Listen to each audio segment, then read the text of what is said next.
File set করি সেই direct আপনার কাছে সেন্ড হয়। এই মানে একটা গেম দেখতে পাচ্ছি তাহলে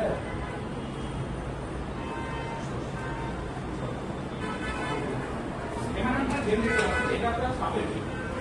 আমরা অনেক আমরা ছোটবেলায় নোকিয়া মোবাইল কিন্তু এখানে একটা কি আছে তারপরে ফটো তুলছি এই জিনিসটা এই গেমে আর কোনো যাবে না। এই গেম আমি কি ডিভাইস দিয়ে নিয়েছি পারবো, এটা আমি ল্যাপটপ, এটা আমার একদিনের উপরে আমি ভিডিও দিচ্ছি, এটা চলমান আছে।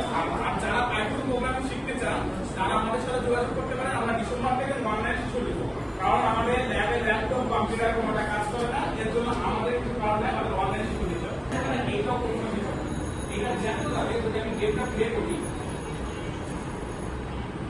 এটা যেমন চলতে থাকে এটা কোনো লাইফ টাইমে চলে যাবে। আবার আমি যদি চাই এখানে কোনো ওয়েবসাইট তৈরি করতে পারি। এখন পৃথিবীতে ম্যাক্সিমাম ওয়েবসাইট পাইথন দিয়ে তৈরি হয়, কারণ কি পাইথনে কম কোড লাগে এবং ইজি রান হচ্ছে। আগে আমাদের সায়েন্স ক্লাব পাইথন নিয়ে অনেক কিছু শিখাইছে,